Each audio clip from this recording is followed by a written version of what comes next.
ये जितने मदरसों की इमारतें बनती हैं ये सब नाजायज़ हैं, इसके लिए अलहदा पैसा नहीं। और एक बात और बता दूं, आपने ज़कात पे अपने मदरसे बना लिए, ठीक है, ज़कात पे आपका मदरसे की इमारत भी ज़कात पे हो गई और इमाम साहब की या मुदर्रिस साहब की तनख्वाह भी आप उसमें से दे रहे हैं, उसी में जाके आपका बच्चा पढ़ लिया है, तो आप तो ज़कात खुद खाने लगे।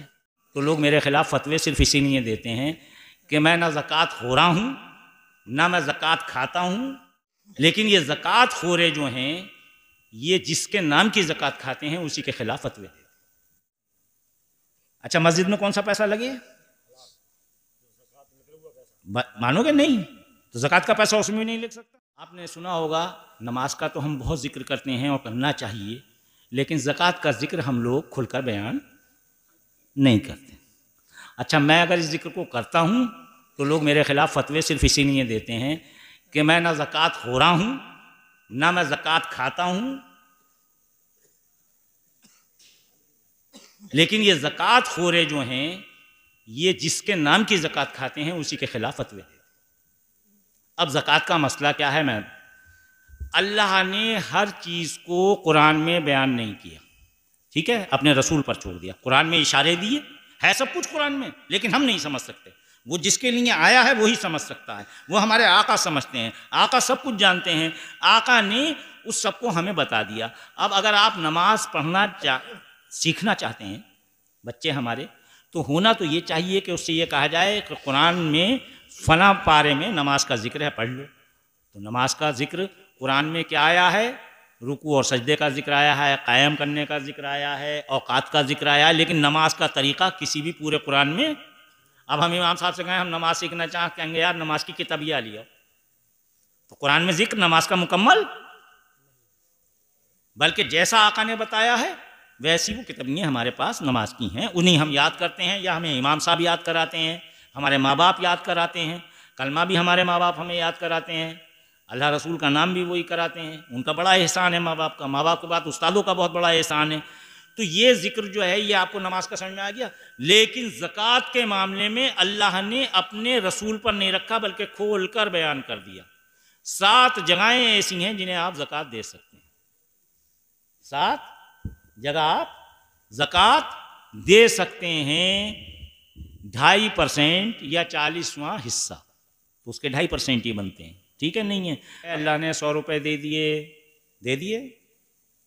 2.5 रुपये आपने ज़कात के निकाल दिए, 97.5 आप पे बचे, वो भी आपके काम है, आपने समझ लिया मेरे हैं।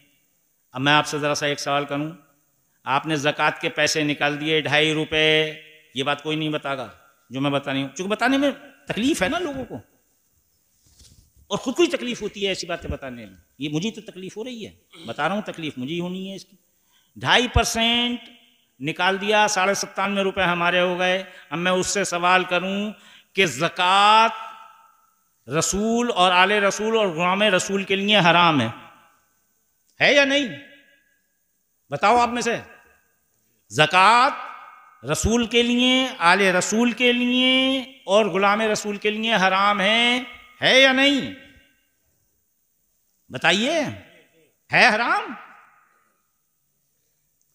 उनका नजराना निकाला आपने? अगर 2.5 रुपये वहां खर्च कर रहे हो तो 5 रुपये रसूल आले रसूल के लिए भी तो खर्च करने चाहिए या नहीं? अच्छा, मस्जिद में कौन सा पैसा लगे?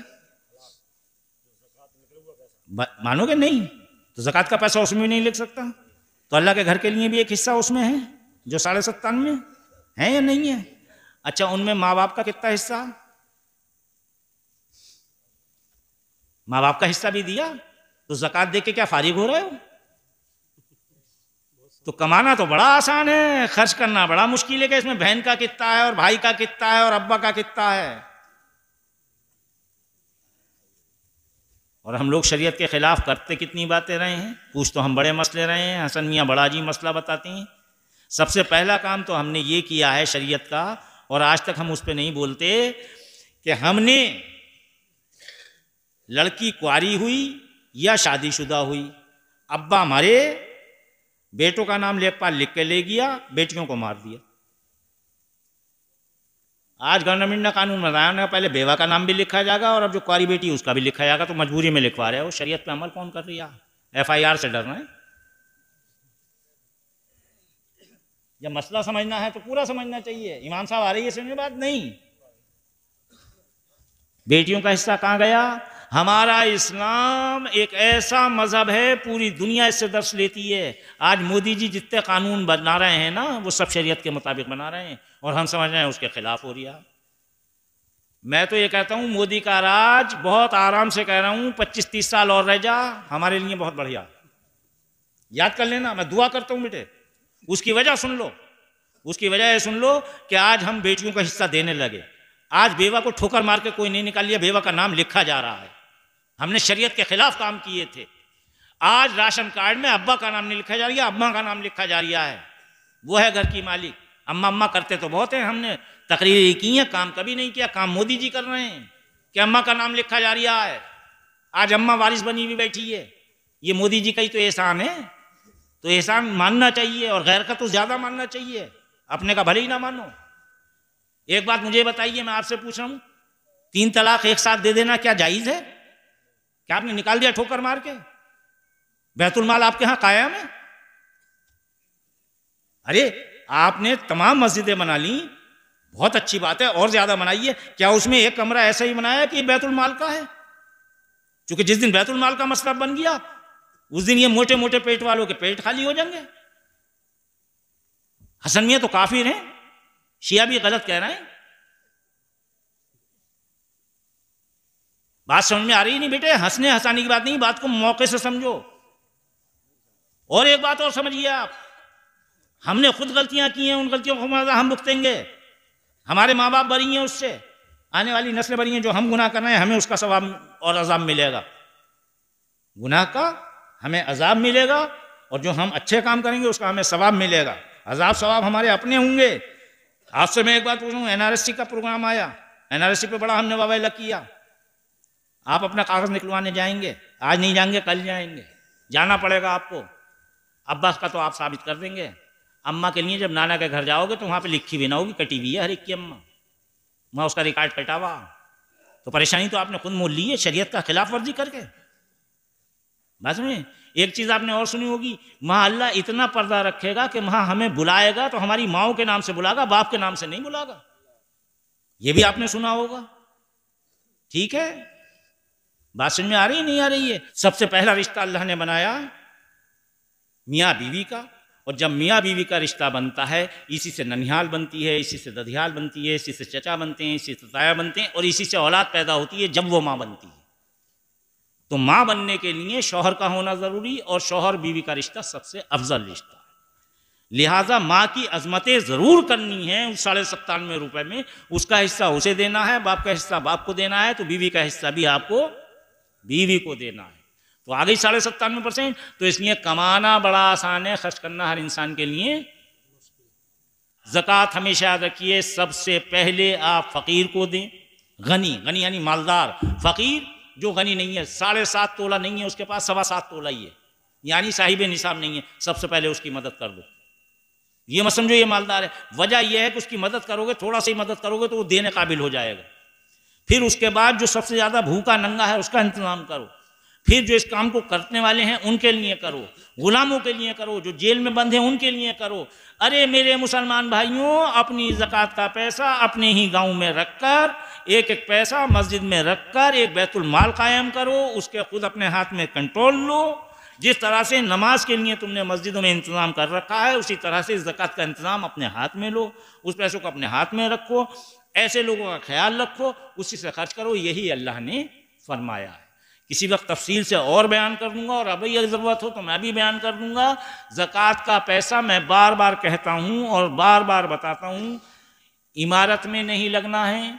रिफाए आम के लिए कुआं खुदवा दो, कुछ करवा दो, ये जितने मदरसों की इमारतें बनती हैं ये सब नाजायज़ हैं, इसके लिए अलहदा पैसा दो। ऐसा नहीं है मदरसे हमारे ना चलें, मदरसे चलने चाहिए, इनके लिए वो 97.5 रुपये में से दो, ठीक है? नहीं, ज़कात के पैसों में से मत दो, इसमें इन्हें अलहदा उसमें से इनका हिस्सा दो जिससे हमारे मदरसे चलें। और एक बात और बता दूं, आपने ज़कात पे अपने मदरसे बना लिए, ठीक है? ज़कात पे आपका मदरसे की इमारत भी ज़कात पे हो गई, और इमाम साहब की या मुदर्रिस साहब की तनख्वाह भी आप उसमें से दे रहे हैं, उसी में जाके आपका बच्चा पढ़ लिया है, तो आप तो ज़कात खुद खाने लगे। फिर उस ज़कात के पैसे से कैलेंडर छपता है, रमज़ान शरीफ में छपते हैं उसी ज़कात के पैसे से, और वो कैलेंडर आप ला के अपने घर में लटका देती हैं, उससे आप फ़ायदा ले रहे हैं, तो ज़कात तो फिर लौट के आपके घर में आ गई। बात समझ में आ रही है नहीं आ रही है? अब जाहिर है हसन मियां जब ऐसी बातें बताएंगे तो लोग मुखालफत तो करेंगे, लेकिन बात आपकी समझ में आ गई। अब मेरी मुखालफत करो, मैं तो अल्लाह रसूल के पैगाम को जैसा है वैसा बताऊंगा। बात समझ में आ रही है नहीं? तो चौधरी साहब, आप वहां जो 2.5 रुपए दे रहे हैं या 100 रुपए दे रहे हैं, अपने बच्चे को फीस दे के पढ़ाइए, उस मदरसे की मदद उस 97.5 रुपए में से कीजिए, उस 2.5 रुपए को उस गरीब को दीजिए जो रिक्शा चला रहा है। एक और चीज बता दूं, उसमें एक हिस्सा गुलाम का है। किसको देना चाहिए? गुलामों को देना चाहिए। आज लोग कहते हैं गुलाम तो है नहीं, तो फिर हम किसको दें? गुलाम तो, अच्छा गुलाम किसे कहती हैं? जिसे आप जर खरीद लें हमेशा के लिए, वो गुलाम होता। लेकिन आज आपने देखा भट्टों पे कुछ काम कर रहे हैं लोग, आपके यहाँ भट्टे होंगे या इसके अलावा और कारोबार होंगे, वो 1 साल के पैसे देकर पूरे 1 साल का बंधुआ बना लिए, उसे बना लेता नहीं, उसकी मदद करो। कोई जेल में पड़ा हुआ, उसकी जमानत कराओ, भली तुम्हारा दुश्मन है। ये पैसा ऐसे कामों में आना चाहिए, कौम की भलाई के लिए, फलाह बहबूद के लिए, वहाँ उनको ज़कात देना, मुसाफिर को ज़कात लेना है।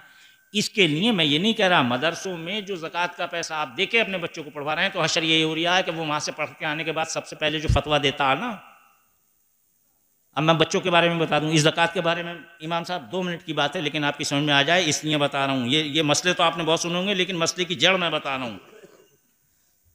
हमारे यहाँ बच्चा पैदा हुआ, किसी के यहाँ भी, अल्लाह देता है, अल्लाह की बरकत है, अल्लाह ने दिया, लड़का है या लड़की जो भी दिया। सबसे पहला काम बच्चे के पैदा होने के बाद हर मुसलमान मर्द और औरत जिनके यहाँ बच्चा पैदा होता है, वो सबसे पहले ये तमाम करते हैं कि जल्दी से मस्जिद में जाओ, इमाम साहब को लाओ, या जल्दी से पीर साहब के घर जाओ, पीर साहब को लाओ। ये 2 ही आदमी हैं इस काम के, पीर साहब या इमाम साहब। कि पीर साहब अगर करीब में है तो पीर साहब को बुला लिया, इमाम साहब करीब में है, इमाम साहब को बुला दिया, और कुछ करीब में ना तो मुल्ला जी को बुला लिया कि मुल्ला जी अजान दे देंगे। अजान दिलवाते हो? नहीं। बच्चा पैदा होता है, अजान दिलवाते हो? नहीं। कौन दिलवाता? माँ और बाप, उसके सगे रिश्तेदार। जब वो इमाम साहब या पीर साहब या हसन मियाँ या इमरान साहब या ये हजरत कोई भी जागा, तो वो सबसे पहले क्या करेगा? आइए आइए बैठिए। अजान देने से पहले उन्हें 5 चाय करागा, नाश्ता करागा, फिर कहेगा अजान दे दो। बड़े इत्मीनान से एक कान में अजान, एक में तकबीर देंगे, और जब वो जाएंगे तो चुपके से उन्हें 10, 20, 50, 100, 500 जैसा उसका मौका होगा वो नजराना भी देगा। देगा या नहीं देगा? एहसान किसका हुआ साहब? औलाद पे। इमाम साहब का तो कोई एहसान ना हुआ, उन्हें तो उजरत मिल गई, ना पीर साहब का हुआ। अजान किसने दिलवाई? ठीक है। अब वो थोड़ा बड़ा हो गया, अरे यार इसकी पढ़ाई का, तालीम का इंतजाम करो। होता नहीं होता।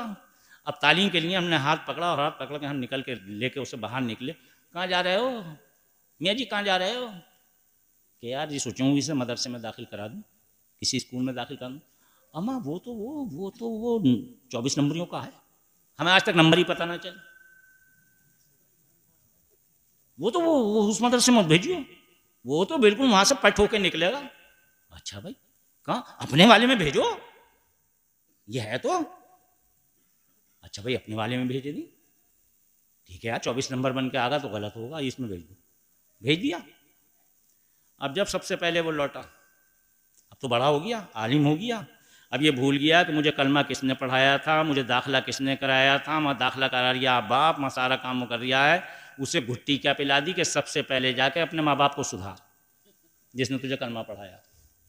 और सबसे पहले वो आन के फतवा दे रिया हमारे यहाँ वाले मदरसे का पढ़ा हुआ कि अब्बा ये जो तूने ताज़ियेदारी की है ये बिल्कुल नाजायज़े से छोड़ दे, ये जो तू अलम उठा रिया है इसे बिल्कुल मत उठाइए। भाई बहुत बढ़िया, ये कौन सा नंबर है? ये नंबर हमें बता दो। ये है ज़कात। हमारी ज़कात खामे ये ज़कात खोरे और हम ही फतवा लगामे। अबे हमारी पैसे से तो तू सब काम कर रिया है।